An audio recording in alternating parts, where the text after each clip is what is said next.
Donald Duck had a underneath an army truck.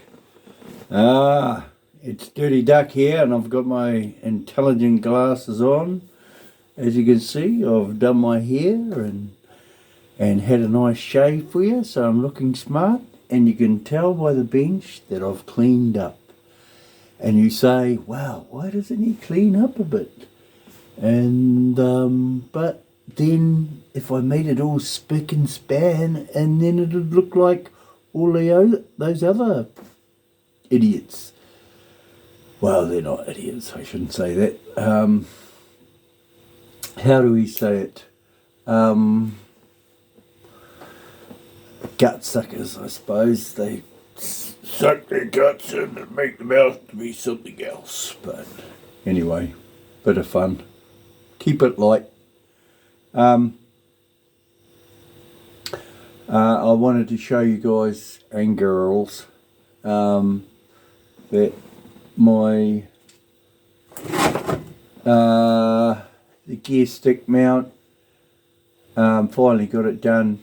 I actually had it done a couple of days ago, but I just haven't been around to, I have been around, I've just been busy doing other things, doing that.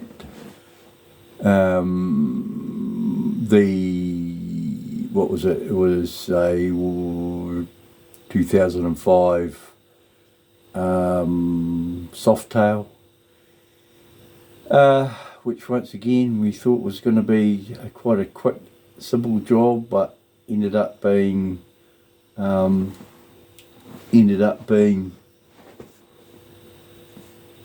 little bit more into it. Yeah, so we got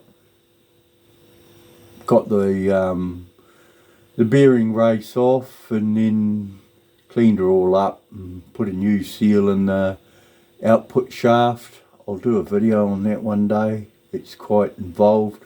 I've noticed online and YouTube and that there's not really videos on it, how to do that, and the ones what aren't there aren't really real, so I was going to try and do it in front of the camera in real time next time I do one, I suppose. Anyway, moving along.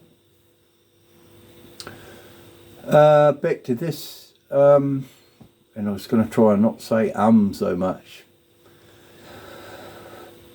This, I basically, I did do some photos, but I can't quite remember what I did now, but,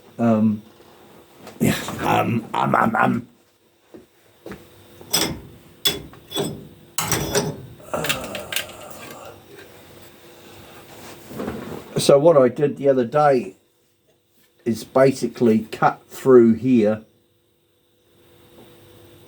with a cutting disc, and I actually realised last night, or the night before that, when I painted it, I nicked this here and I didn't realise, but otherwise I would have welded that up and redone it, but I can live with it until the next time I want to dick around with it. So I cut that through there because that's where it's welded, here and here on the other side, and then ground that flat, and then got this bit of pipe, machined it on the inside in the lathe on both ends to make it so it would receive a bush, machined it back 15 mil, and then I made 2 step bush, and a step bush is, it's basically just like, it's just got a mushroom, it's just got a step on the top, what stops it going inside the pipe, you see, and machined it, 2 of them up out of urethane, drilled it here, tapped it to take the grease nipple, and basically there is absolutely no slop. I drilled it with the same side drill, pulled these urethane bushes into it with the vise, with the vice jaws and just squashed them in. And though, like, I machined them within a tolerance. I think it was about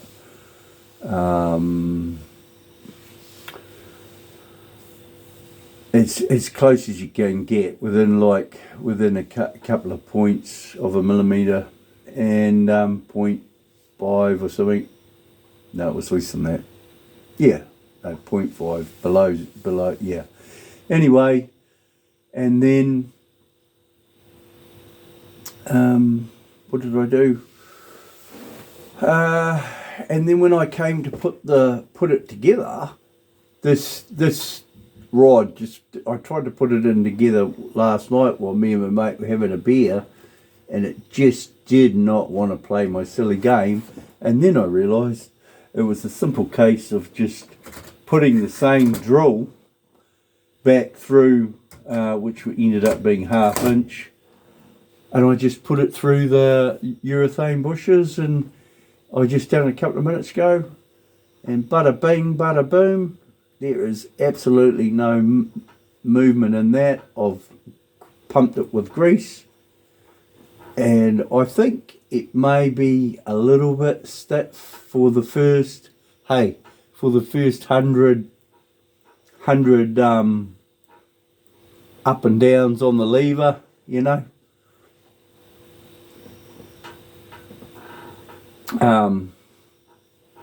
Sorry, I'm thinking of rude things then.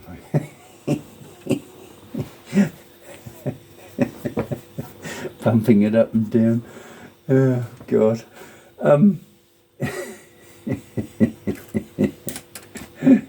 You just got to be a biker to get some of the humour and the jokes, honestly, and if you're not, you probably will bugger off, actually. And I noticed that the other day when I said that comment about lubing up the hole, and that was pretty funny, and on that axle, and I noticed a couple of people went away, and that's fine. I understand.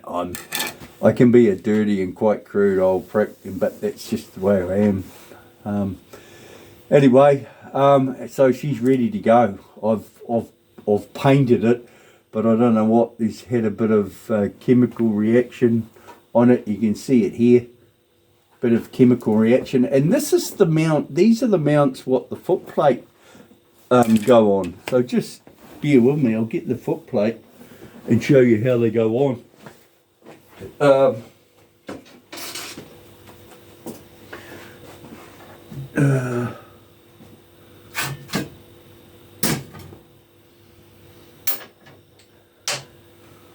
I never even thought of that, actually, otherwise I would have organised it. You know how I'm fully organised. I'm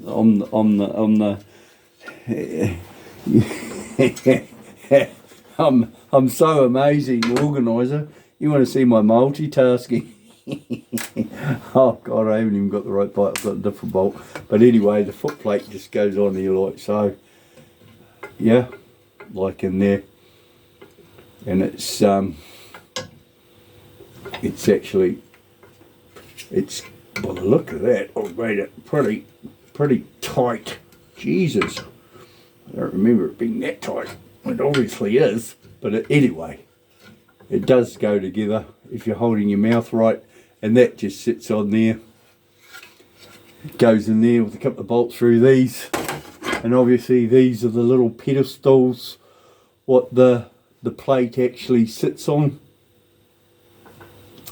And this is the boomerang plates what I take. These are made out of high tensile.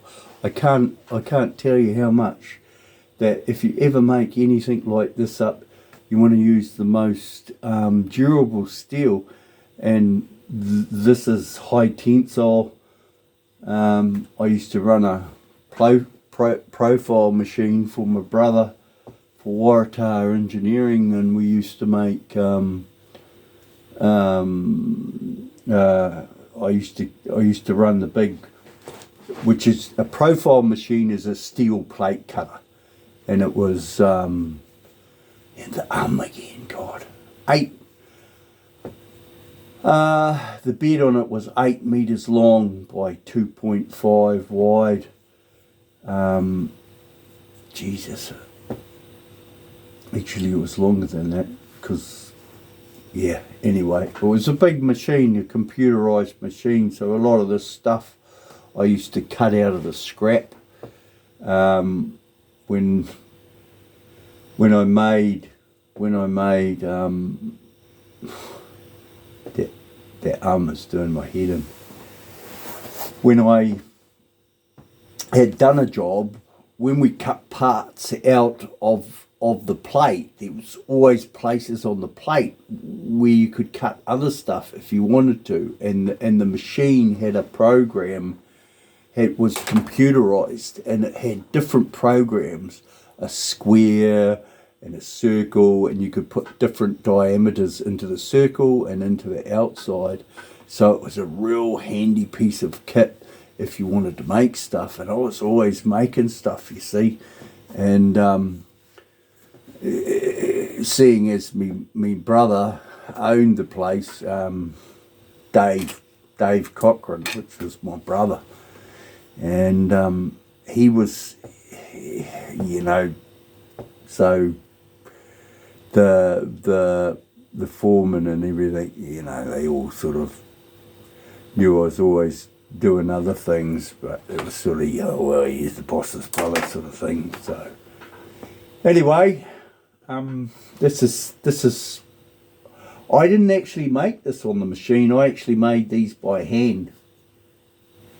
Cut them out with a gas torch by hand, and then file them. And you see over there I've got quite a range of hand files, and you hand file them, but most of this was done with a just with a grinder, and it's just so bloody strong, man. Like I've dropped this bike on the side, I've dropped it on both sides, and it's just, this goes down and hits the ground and it just stops, man. It's unreal. I highly recommend them.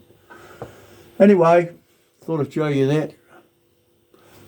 Have a good one. Waffling on.